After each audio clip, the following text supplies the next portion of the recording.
Slow down, boy. You're hunting deer, not chasing it. Yes, Father. The change of scenery from the ancient Greece of previous God of War titles to Norse mythos is very cool, no pun intended. A very serious Kratos, who is sometimes accidentally comical in his po-facedness, has gone to Midgard. The Greek gods no more than a forgotten smudge on the bottom of his sandal.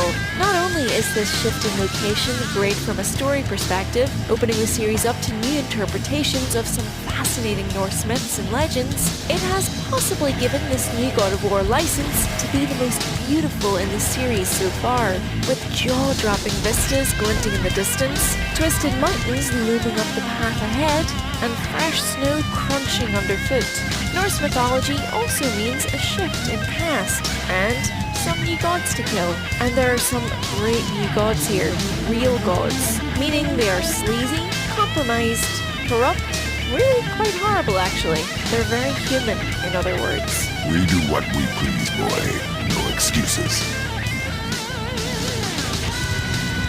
It's probably telling that the main difference between past God of War games and this one isn't actually the new inclusion of Kratos' son Atreus, who now tags along for the ride.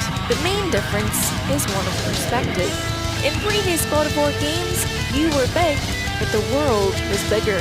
So Kratos himself was often small and shrunken, a teeny tiny but very furious ant crawling over a titan the size of a mountain range.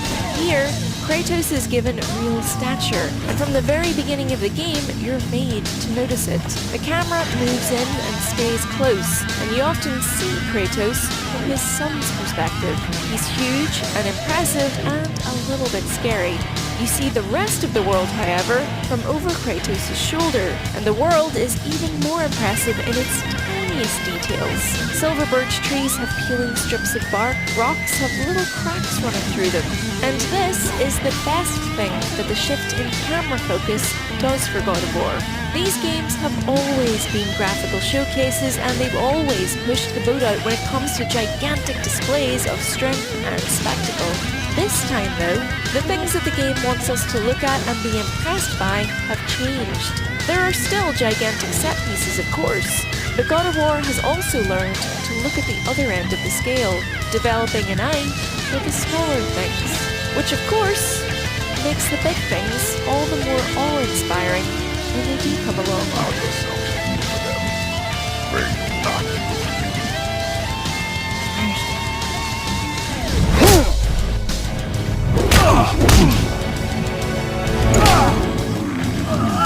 I warned you. Finally.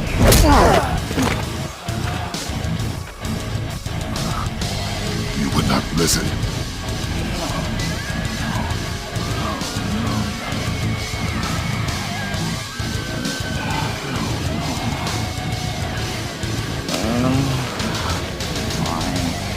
My turn.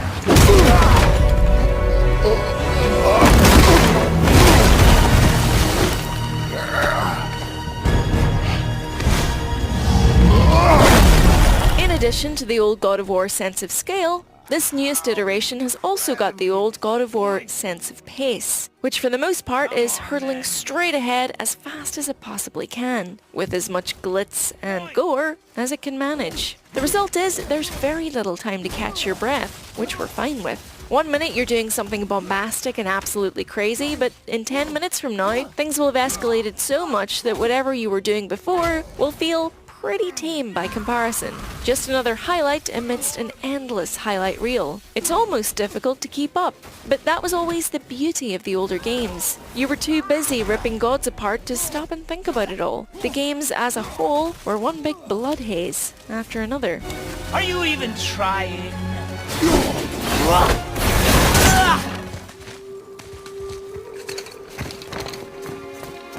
Mind you, there are points at which the action slows down and Kratos actually takes stock of things, and that's usually down to his son, Atreus. With him, Kratos sets off up a mountain on a mournful mission at the beginning of the game. We won't go too much into the story, but overall, the character of Atreus is well realised. He's weirdly Californian though, at one point walking away from an argument with a whatever. But he's not the whiny, constant voice in your ear that he could have been. He's capable, intelligent, and watchful. He wants so much to live up to his father's expectations and be exactly like him in a lot of ways, but there are times you see his childishness shine through in quiet ways, like when in a lift he bounces up and down on the planks with glee. His and Kratos' relationship is an interesting one. It can be a bit blundering at times, but it can also be pretty touching. It definitely helps too that Atreus is actually quite helpful to have around. In combat, he takes care of himself and lends a hand with his bow and arrow to distract and stun enemies. You can also equip runes to give him extra powers, like being able to summon a herd of boars. He's also useful out of combat though, acting as a sort of hint system if you're stuck about where to go next.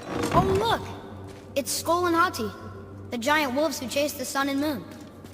Where did they... Equipping runes is just one step towards this God of War's expanded horizons when it comes to stuff. Here, there's loot, crafting materials, weapons, XP, skills. It's a whole new world of menus and numbers and things to look at. But though it seems deep, it really isn't. There's loot, but this is hardly a Diablo. Just as later there's gear gating, but this isn't a Metroidvania. That's not to say this new stuff isn't fun and that you won't get caught up in it, but it's never going to take the focus away from what we all came here for, the fighting. Atreus!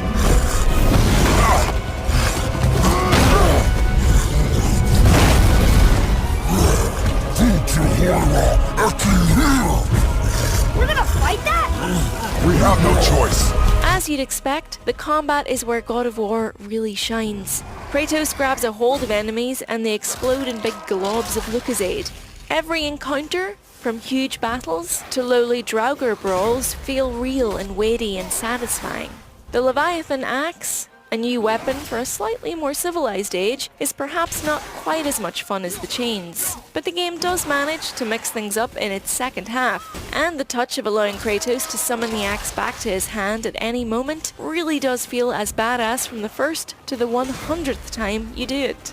Boss fights are just as grand as you'd hope. There's a point where you battle a dragon inside its mouth. It's all huge showboating from the developers, of course, but this is exactly why we're here.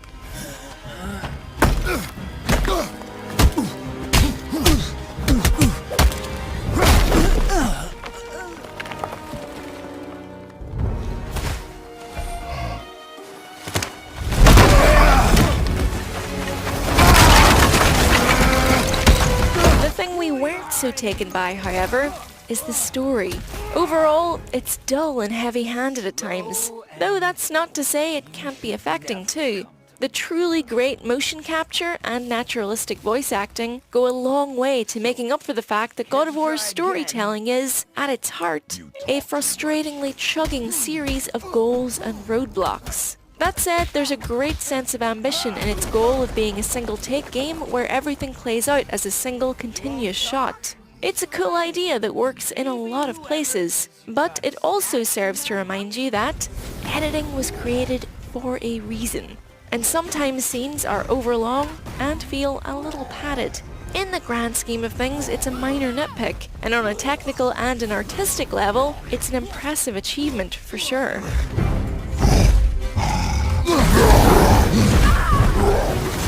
I feel nothing! So, despite the sun and the beard and the new camera, this is God of War.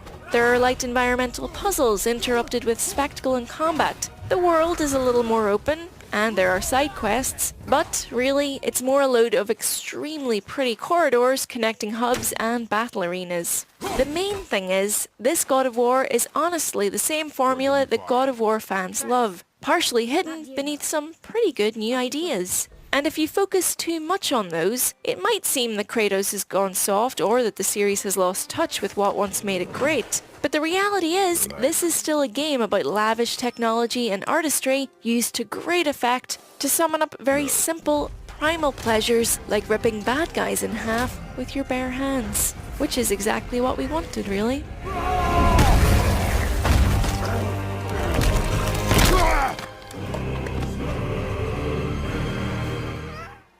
If you enjoyed this video, please do give us a like or even a subscribe, and check out some of our other videos on screen now. Thanks for watching. Bye! Come. No looking back now.